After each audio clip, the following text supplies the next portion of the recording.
Under the dim streetlights, Judge Thomas Reynolds's luxury car glided through the quiet streets. Suddenly, the red and blue lights of a police car flashed directly in his rearview mirror. The judge furrowed his brow, sensing that something was wrong. He confidently continued driving, knowing he hadn't done anything wrong. But as he slowed down to stop, the police car stopped right behind him. A wave of anxiety swept over him, even though he had faced many tense situations in his career. The police officer stepped out of the car, a woman with cold eyes and her hand resting on her gun. She ordered, "Get out of the car now." Judge Reynolds, though he knew he could explain, sensed something vague in the officer's attitude. He calmly responded, "I'm Judge Thomas Reynolds." She looked at him, a mocking smile spreading across her face. "And I'm the Queen of England, am I?" A feeling of frustration rose in the judge, but he didn't show it outwardly. The two stood facing each other, neither moving, until another car suddenly screeched to a halt, and a strong voice rang out, "Release him at once."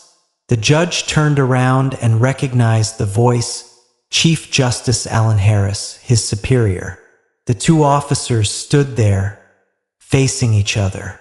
The atmosphere became tense, everything changed in an instant, and this encounter would not be as simple as the others. Based on the plot, please continue writing the content. Part 2. The conflict. Thomas recalls the subtle racism he has faced, even as a respected federal judge. As the officer questions him, she grows increasingly hostile, despite his calmness. She accuses him of driving suspiciously, but Thomas knows he hasn't done anything wrong. The officer disregards his title and authority, showing clear signs of prejudice.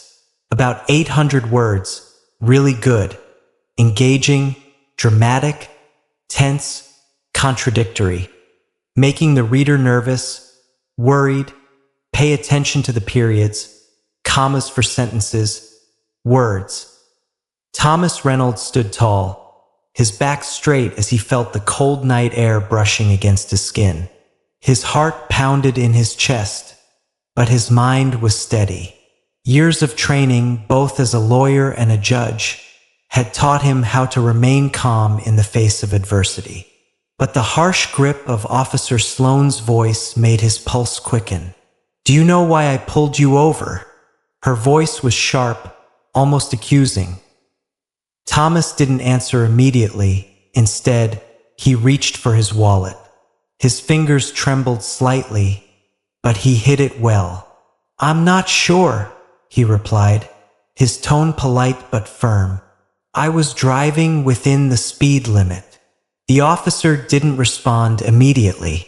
She stood there, her stance rigid, eyes scanning him from head to toe as if searching for any reason, any excuse to escalate the situation. Her eyes lingered on his suit, a tailored, expensive garment that spoke of his status and success. She sneered, just for a moment, but it was enough. "You were driving suspiciously," she said. Thomas didn't flinch. He had been pulled over countless times before, but never like this. There was a coldness in her eyes that sent a shiver down his spine. The usual questions, the polite exchange, had been replaced by something much darker. "I don't believe I did anything suspicious," he said, trying to keep his voice steady, his composure intact. "I'm a federal judge, officer. I've been on the road for 20 years, and I've never been stopped for this reason." The officer's eyes flickered with disbelief, and Thomas saw it. A spark of something he had seen before, too many times in his life. Prejudice. The subtle, insidious kind that you could never prove, but you always knew was there. Her eyes narrowed, and the mocking tone in her voice returned. "A federal judge? Really?" She laughed, a dry, humorless sound that echoed in the stillness of the night. And here I thought you were just another guy trying to get away with something. Maybe you should stick to your courtroom and leave the driving to the rest of us.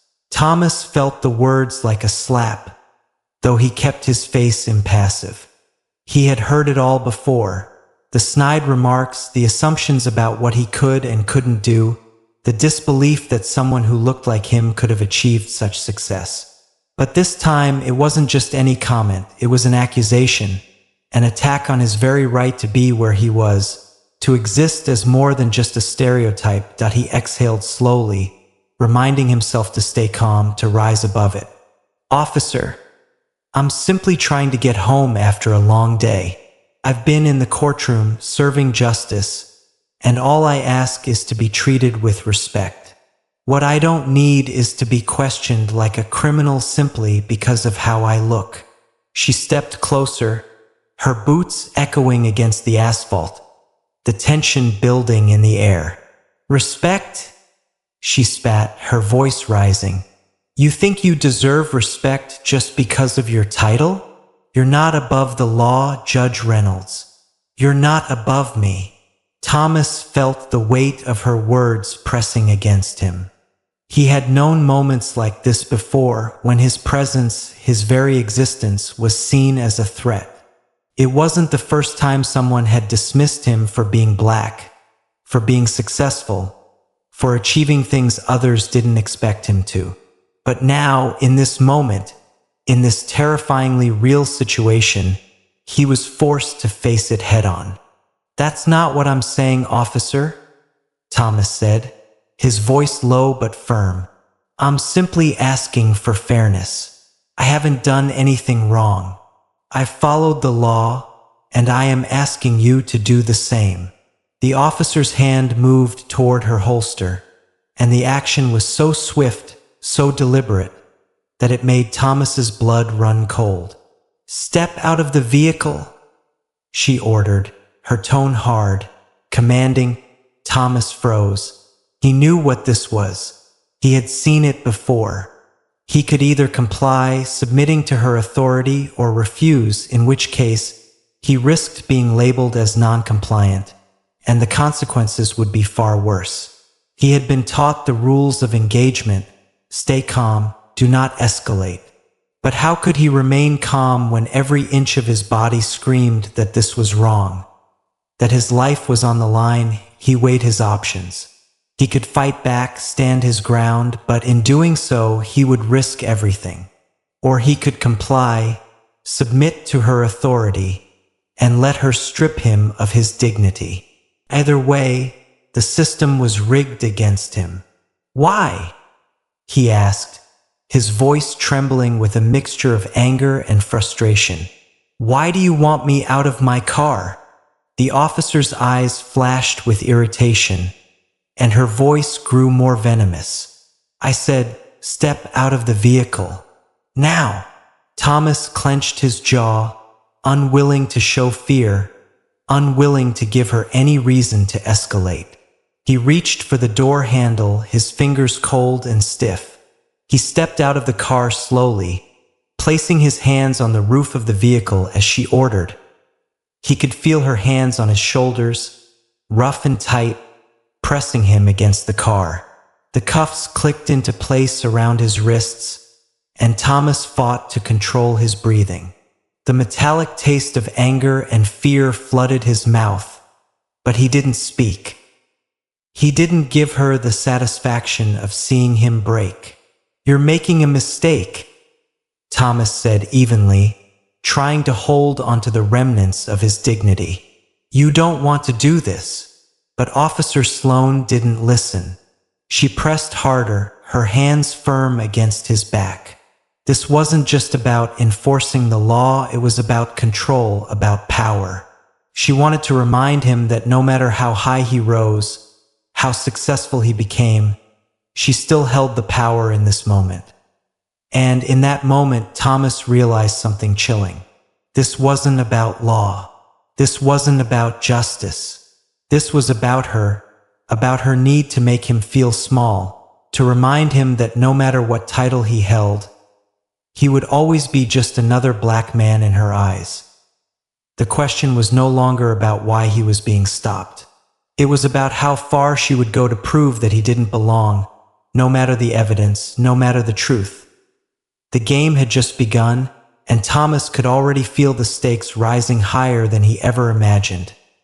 The cold steel of the handcuffs dug into Thomas's wrists, and with each squeeze of the officer's grip, a piece of his dignity slipped away. But Thomas had been in the game long enough to know when to stay silent, when to let the moment pass. The weight of the situation, the pressing tension, felt like a constant hum in his ears, but still he stood tall, his back straight against the car, his head held high. He couldn't afford to show weakness. Not now. Not ever. The officer, Sloane, stepped back, her stance still aggressive as she glared at him, as if daring him to make a move. The night was thick with silence, except for the occasional murmur of traffic in the distance. The world seemed to hold its breath. And then, a voice broke through the tension. A young man, standing just outside the scene, shouted, "Yo, what the hell are you doing?" His voice was loud, full of urgency. Thomas's eyes flicked over to the source of the voice, and he saw a tall, young black man standing on the sidewalk, phone in hand, recording the entire situation. Sloane's eyes narrowed, and for a split second, Thomas saw the flicker of panic behind her cold demeanor. She wasn't used to being watched, used to having her authority challenged. But the young man wasn't backing down. He was still filming, his hands shaking slightly but his grip firm. "This is racial profiling?" the young man yelled, his voice gaining strength as he spoke. "You're arresting a judge for what? For nothing. For being black." His words cut through the night like a blade, and Thomas could see the change in the officer's face. The icy confidence Sloane had held moments ago was now replaced by something darker, something harder to hide. Her jaw clenched, her body tense, as she turned sharply toward the young man. "Turn that off," Sloane commanded, her voice low and threatening, but there was no authority behind it anymore. Her mask was slipping. "You don't want to get involved in this." Her hand hovered near her weapon, as if the act of threatening him could restore some semblance of control. But the young man stood his ground. "Or what?" he challenged, his voice cracking with the weight of his own anger. "You gonna arrest me too for filming? For telling the truth?" Thomas's heart hammered in his chest as the scene unfolded in front of him. He could feel the electricity in the air, the palpable sense that something was about to change. He had lived his whole life under the cloud of unfair treatment, but he had never been this close to seeing justice for himself, for once. He'd spent years in the courtroom fighting for people who couldn't fight for themselves, but here he was, on the other side, wrongfully detained and about to be caught in a system that could easily sweep him aside. Sloane's eyes flicked between Thomas and the young man, and for a moment the world seemed to stop. The silence was deafening. No one spoke. Not even the traffic seemed to make a sound as the tension reached its peak. The young man's voice was steady now, growing more powerful with every word. "This is Judge Reynolds. You just put a judge in cuffs for nothing. For absolutely nothing." The words hit like a hammer, loud and undeniable. The power of his voice, the power of truth, made Sloane hesitate. Her hand was still hovering near her weapon, but her grip had loosened slightly, her body language now betraying uncertainty. Thomas's gaze flicked to the young man, Jamal, who had the courage to stand up, to speak out when so many others would have just stood by. He hadn't asked for this moment. He hadn't asked to be the one to expose the truth, but here he was, a stranger to Thomas, becoming the one voice in the chaos that could make a difference. Jamal didn't back down, his camera still rolling, capturing every moment, every word. "This is what we deal with every day," he said, voice rising. "You can't just treat people like this because you feel like it. You have no right." For the first time since the encounter began, Sloane's mask cracked. The anger that had been simmering beneath her control was now fully visible. Her eyes flashed with fury, and she stepped forward. But this time, her voice faltered. "Turn it off!" she shouted again. But there was no command in her tone, just desperation. Jamal didn't flinch. He held his phone steady, recording every second. Not until you stop treating this man like a criminal." His words were raw, filled with a mixture of outrage and fear. He knew the risks of standing up, knew the consequences of challenging authority in this way, but he wasn't about to let another injustice go unchallenged. Not this time. Sloane took another step toward him, her face red with rage. "I said turn it off." Her voice was louder now, trembling with the weight of her own anger. But Jamal didn't budge. He didn't lower his phone. The world was watching now, and he knew it. The entire scene had shifted. The camera, the viral video, it wasn't just a piece of footage anymore. It was the evidence that would expose everything. The video would be the turning point. The proof that, in this moment, Thomas Reynolds wasn't just a victim of prejudice. He was a symbol. A symbol of everything that was wrong with a system that let this kind of behavior go unchecked for so long. Sloane's hand tightened around her baton. She was furious now, her patience gone. But Jamal didn't flinch. "I'm not scared of you," he said, his voice growing more confident, defiant. "What are you gonna do? Arrest me for filming you doing your job wrong?" The reality of the situation began to sink in for Sloane. She had made a mistake, a big one, and there was no turning back now. She had wrongfully detained a federal judge. She had used excessive force. And now, thanks to Jamal, there was irrefutable evidence. "I'm done here," Jamal said, his voice firm. He lowered his phone just slightly, making sure the camera was still rolling.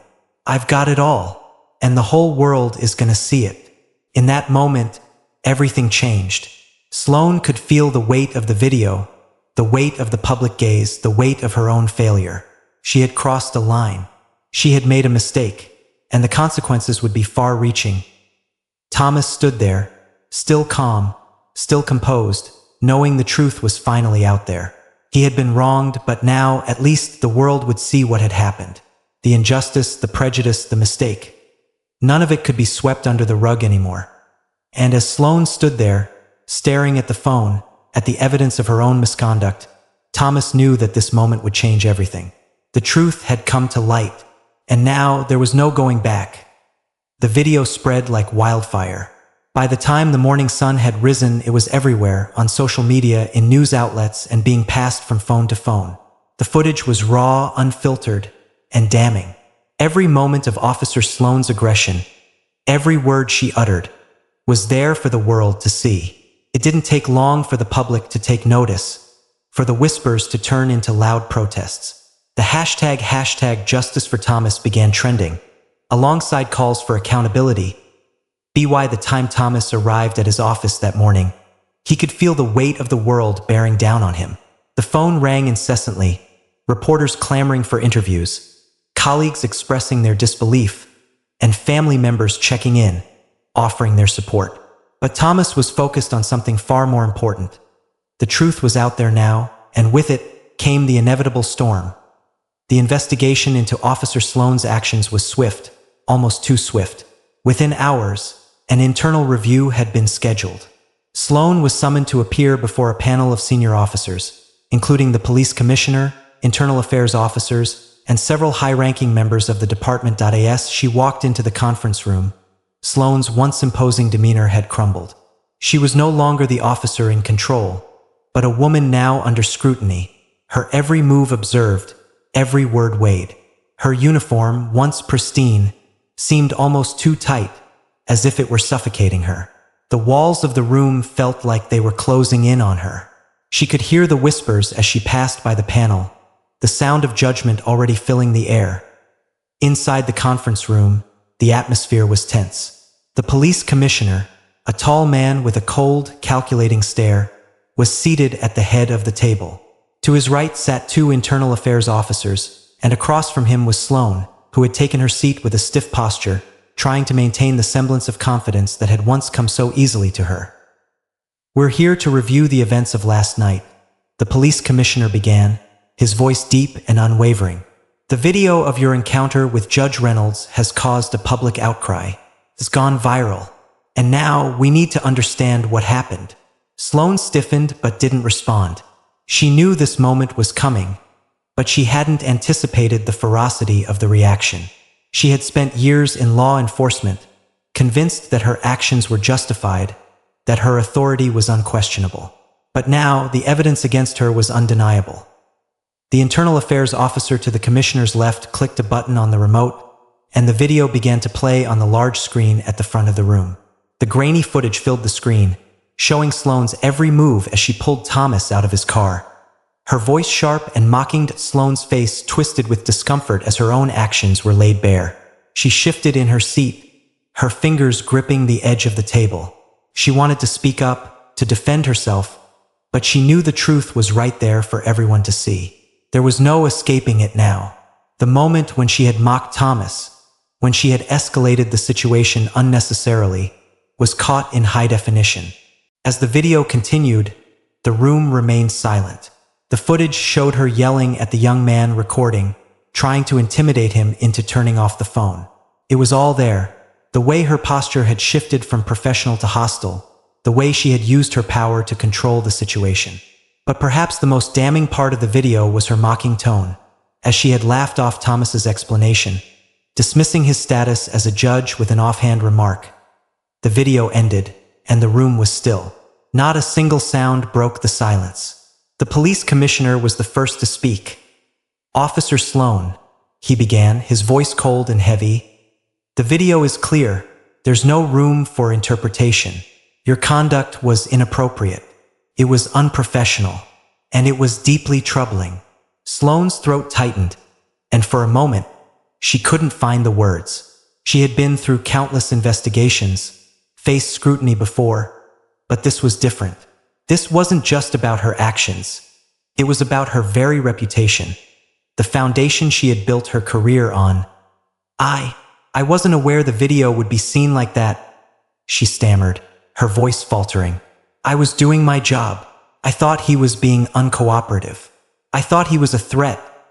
The commissioner interrupted her, his voice sharp. "You thought he was a threat? That's your defense? A federal judge in a luxury car is treated like a common criminal, and that's the explanation you give?" Sloane's face flushed with humiliation. She could feel the eyes of the room on her, every judgmental gaze weighing down on her. He didn't comply immediately," she said, her voice barely a whisper. "I had to do what was necessary." "Necessary?" The commissioner's voice echoed in the room. "You escalated the situation. You abused your power. And now we all see what that led to." Sloane looked down, unable to meet the eyes of the officers in the room. The shame was suffocating. The video had stripped away any excuse she could offer, leaving her exposed. The internal affairs officer who had been quiet until now leaned forward, his voice low but firm. "Officer Sloane, this isn't just about the video. This is part of a pattern. We've had multiple complaints about your behavior. Excessive force, racial bias, and misconduct. Complaints that were filed but never properly addressed." Sloane's heart skipped a beat. She had known there had been whispers, rumors, complaints, but she had always believed they would go away. She had always believed she was untouchable. But now, all those buried grievances were being dredged up. And they weren't just isolated incidents. They were part of a larger picture, one that had now come to light. The commissioner's voice cut through her thoughts. "Officer Sloane, based on the evidence, the public outcry, and the ongoing investigation, we have no choice but to suspend you immediately. Pending further review, you are to surrender your badge and firearm." Sloane's mouth went dry. The weight of the words settled over her like a heavy shroud. She had been suspended before, but this was different. This wasn't just a temporary break. It was the beginning of the end. "I'll be filing a formal statement later," the commissioner added. "But for now, this meeting is adjourned." Sloane didn't move. She remained seated, frozen in place as the officers around her stood. Her mind was racing, her world crumbling. As she stood, she realized she wasn't just losing her job. She was losing her identity. The door shut behind her with a finality that felt like a death sentence. Outside, the press was waiting, the world watching. And Sloane knew that this was only the beginning. The courtroom was packed with tension. The air was thick with anticipation, and the hushed murmurs of the audience created a low hum in the background. Thomas Reynolds sat at the bench, his expression calm, but his heart was heavy. This wasn't just another case. This wasn't just about the law. This was about something deeper, about the very soul of justice, about the balance of power, and about the wrong that had been done to him. Across the room, Officer Rebecca Sloan sat at the defense table, her once confident posture now slumped. The trial was taking its toll on her. She was no longer the officer who had commanded authority on the street, but a woman stripped of her pride, her badge, her career. She had tried to justify her actions over and over again, but deep down, she knew what was coming. She could feel it, the weight of the room, the weight of the truth closing in on her. The judge presiding over the case called the court to order, and the room fell silent. Thomas's eyes never left Sloan as he took a deep breath. He had waited for this moment, the moment where he would finally have the chance to speak the words that had been choking him since that night. Officer Sloan, the judge began, his voice steady. You stand here today accused of gross misconduct. The video, the witness statements, the evidence, it all points to one thing. Your actions that night were not just a mistake. They were a betrayal of the very values you swore to uphold. Racial profiling, abuse of power, and the unjust treatment of a man who did nothing but ask for fairness. How do you plead? Sloane's voice trembled as she stood, her defense rehearsed, her words stiff. I wasn't thinking clearly that night. I thought he was a threat and I reacted. I know my actions were wrong, but I was only doing my job. I never meant to hurt anyone. Thomas closed his eyes for a moment, fighting the emotion that threatened to overwhelm him. He had heard her excuses before, had listened to the same tired justifications in the days following the incident. But now, standing here, with the full weight of her actions laid bare, he could no longer hold back. Officer Sloan, he began, his voice steady but filled with an emotion he could no longer conceal. I stood there that night, in front of you, a man who had earned everything he had through hard work and dedication, only to be reduced to a suspect in your eyes because of the color of my skin. You didn't see me as a judge. You didn't see me as a person. You saw a black man, and that was all. You treated me like I was a criminal, like I didn't belong, simply because of your prejudices. You didn't just harm me. You harmed the very fabric of what justice is supposed to be. The room was still as Thomas's words echoed through the space. Sloane's eyes dropped to the floor, her face pale. She knew this was more than just a legal case, it was a reckoning. The truth had been exposed, and it was too late to hide behind her badge. You say you were only doing your job, Thomas continued, his voice softening, though the weight of his words carried a depth that made them hit harder. But justice isn't supposed to be about fear. It's supposed to be about fairness, about recognizing the humanity in each person you encounter. I stood there, a federal judge, and you treated me like I was nothing. That wasn't just a mistake. It was a choice. And you made it over and over again, in that moment and in every moment before it when you let your prejudices guide your actions. Sloane's hands trembled as she clenched them together. She opened her mouth to speak, but the words caught in her throat. She wanted to defend herself, to explain, but Thomas's words had stripped away the veil of righteousness she had clung to. She could no longer justify the unthinkable. The judge, after a long pause, turned to the jury and addressed them, his voice grave. This court finds Officer Rebecca Sloan guilty of gross misconduct. The evidence presented is undeniable. The damage done to the victim, to the community, to the very ideals of justice, cannot be ignored.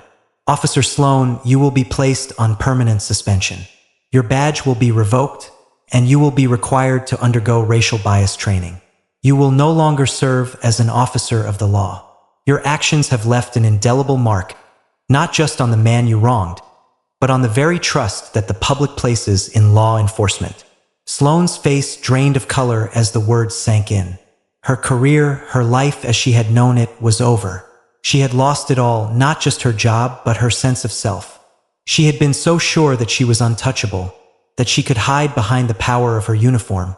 But now, there was nothing left but the shame of her actions. The judge banged his gavel. This court is adjourned.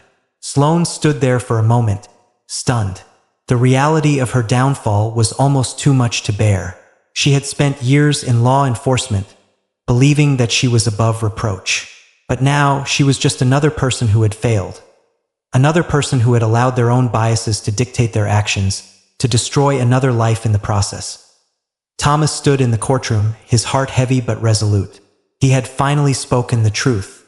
He had held her accountable for what she had done, and in doing so, he had reclaimed something precious. It wasn't just his dignity, it was justice, the kind that wasn't dependent on power, on race, or on status. The kind of justice that said every life mattered. Every voice deserved to be heard. As the courtroom emptied, Thomas walked toward the door. The weight of the battle had taken its toll, but there was a sense of peace in him now. It wasn't over, he knew that. This was just one chapter in a much longer fight. But for the first time in a long time, he felt like he could breathe again.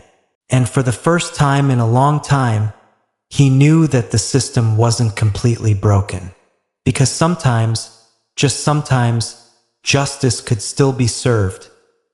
Outside, the sun was setting, casting a warm golden glow over the courthouse steps. Thomas stood there for a moment, letting the light wash over him. And for the first time, he smiled. It wasn't a smile of triumph, but a smile of relief. He had done what he could. Now it was time for the world to take the next step. The days following the trial were a whirlwind. The headlines were filled with the story of Officer Sloan's downfall.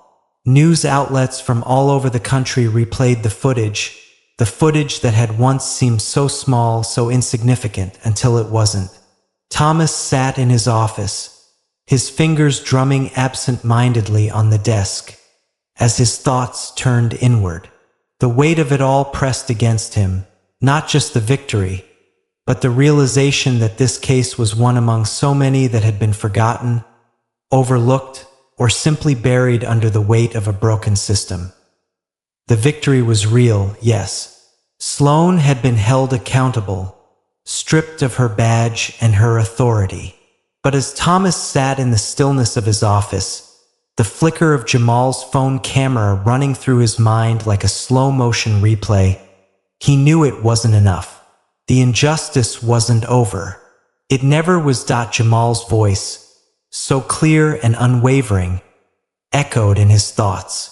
This is racial profiling, and we all know it. It had been the rallying cry that set everything into motion.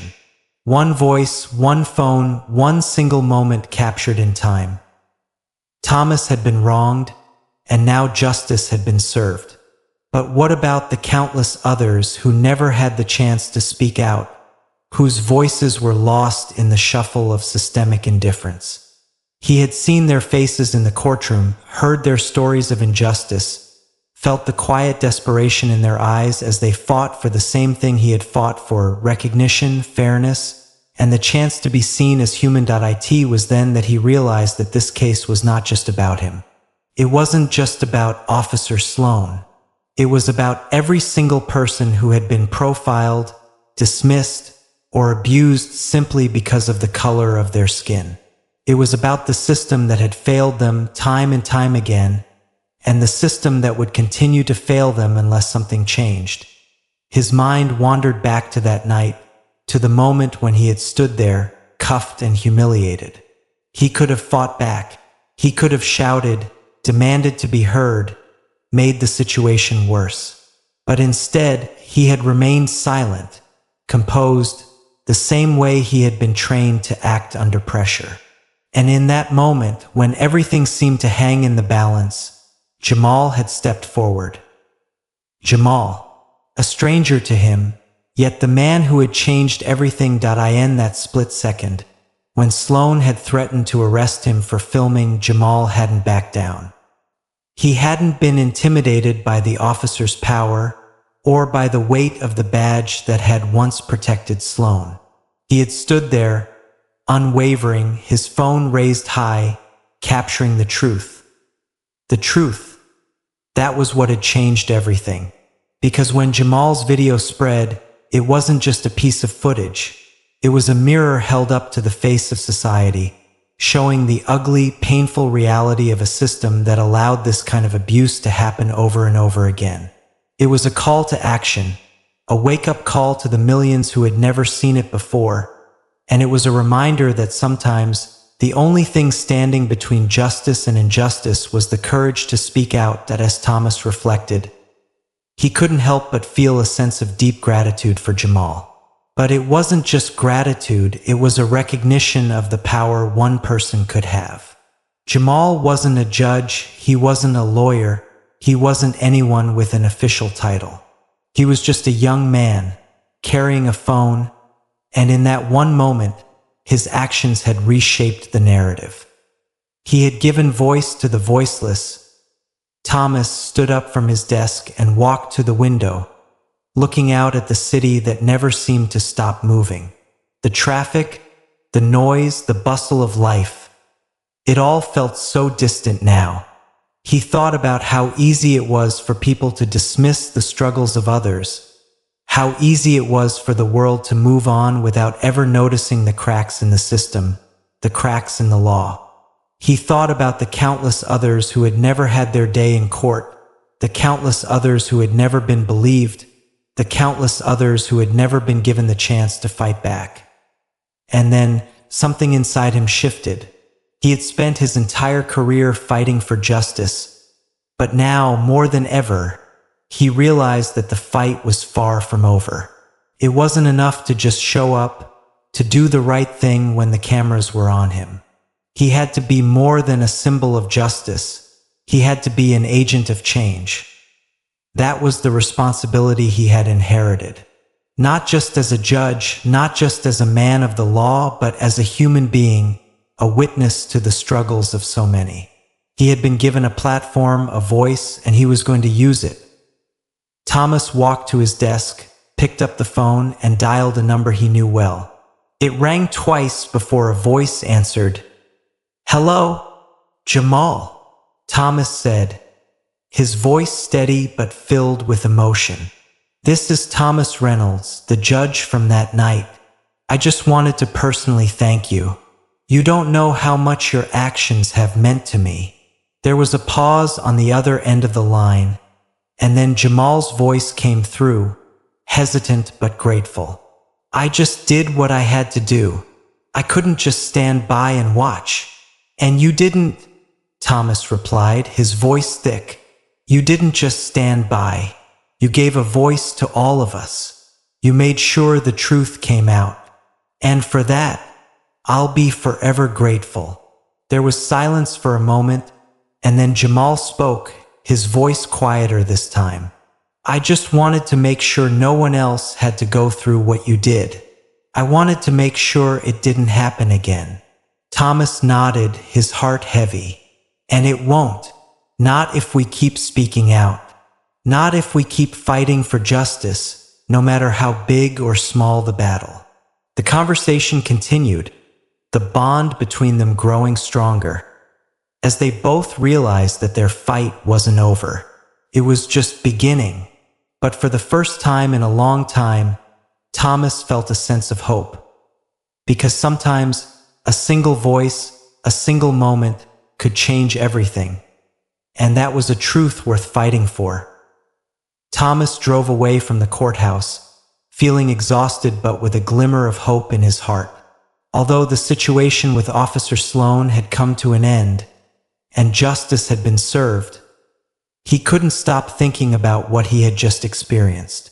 Yes, one officer had been held accountable, but Thomas understood that this was just a small step in a long battle that he and millions of others are still fighting. He remembered Jamal's words, the man who had recorded the entire incident. One voice, one action, can change everything. Those words were powerful. And so, even though one officer had been removed from the force and one innocent person had been protected, he knew that what mattered more than anything was that we must never stop speaking out, never stop fighting for justice, equality, and the rights of every individual in society. These thoughts swirled around in his mind as he drove through the busy streets. The feeling of being a judge, someone who always stood for justice and could help those in need, had never made him feel alone or tired. But today, after witnessing this change, he realized that his duty wasn't just to do his job correctly. It was to lead in promoting positive changes, both in his work and in society. Every individual can contribute to changing the world, even with just one small action. Like Jamal, if he hadn't stepped forward, would anyone have realized the wrong that had been done? If his video hadn't been taken, would Officer Sloan have been held accountable? Not everyone has the opportunity like Thomas, and not everyone can walk into a courtroom and stand up to speak the truth. But through this story, he realized that each person can be part of the change, whether big or small. And while waiting for systemic change, we can still create positive changes through simple actions in our everyday lives. Looking at the bigger picture, he realized that each one of us has a responsibility in building a fairer society. If we just sit by and criticize, true change will never come. Sometimes it only takes a small step, one right decision, to begin making big changes. And those changes, no matter how small, can affect an entire community. Thomas wasn't just a judge. He was also an inspiration. He understood that his role wasn't just about administering justice. It was about encouraging change in the community, urging everyone to never give up in the fight against injustice. He believed that a fair society doesn't only begin with laws. It starts with the people, those who know how to stand up for their rights and for the rights of others around them. And the most important thing was that this change didn't just happen in the courtroom. It had to spread beyond that to every family, every community, every individual. We need to recognize that change isn't something grand that must be achieved through a revolution. Sometimes, change simply begins with small things. A kind word, an action, a simple gesture. These acts will contribute to building a fairer society where everyone has the opportunity to be treated fairly, regardless of their race, gender, or background. Thomas continued to drive, and in those quiet moments, he thought about all the people who had suffered from racial discrimination, the injustices in society. Those who never had the opportunity to speak out, those who had lost so much in life. He told himself that he would not stop here. He would continue to fight not just for people like him, but for anyone who needed someone to stand up for justice. So, if you're reading this story, I want you to remember one thing. Each one of us can create change. By standing up, by acting, and by never allowing injustice to exist in this world. You don't have to be a judge or a politician to do that. Every day, every action you take can change someone's life. And when these actions are multiplied, you will see that change is not impossible. Don't forget to share this story if you feel it's meaningful. Don't hesitate to subscribe to the channel to follow more stories about change, justice, and people doing miraculous things in everyday life. Because, as Thomas has learned, a small voice can make a huge difference. And sometimes we just need the courage to stand up and change the world.